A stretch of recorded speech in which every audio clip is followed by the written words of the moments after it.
ଝିଅସୁଅ 16 ପର୍ବ।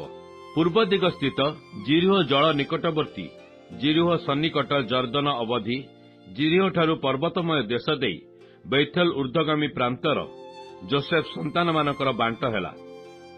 ତହୁଁ ସେ ସୀମା ବୈଥେଲଠାରୁ ଲୁଜ୍କୁ ଗଲା ଓ ଅର୍କୀୟ ସୀମା ଦେଇ ଅଟାରତକୁ ଗଲା।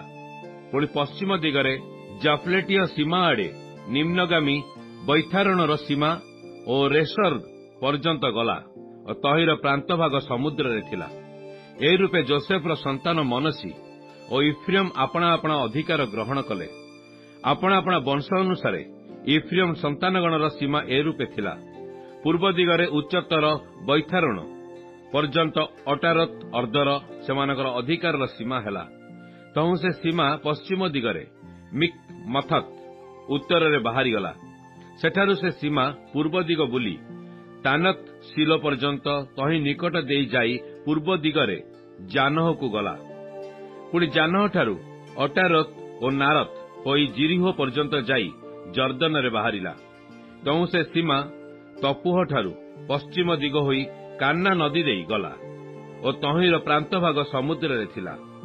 ଆପଣା ଆପଣା ବଂଶାନୁସାରେ ଇଫ୍ରିୟମ ସନ୍ତାନମାନଙ୍କର ବଂଶର ଏହି ଅଧିକାର। ଏହାଛଡ଼ା ମନୋସି ସନ୍ତାନଗଣର ଅଧିକାର ମଧ୍ୟରେ ଇଫ୍ରିୟମ ସନ୍ତାନଗଣର ପୃଥକ୍ ସ୍ଥିତ ଗ୍ରାମ ସମେତ ନାନା ନଗର ଥିଲା। ମାତ୍ର ସେମାନେ ଗେସରବାସୀ କିଣାନୀୟମାନଙ୍କୁ ତଡ଼ିଦେଲେ ନାହିଁ।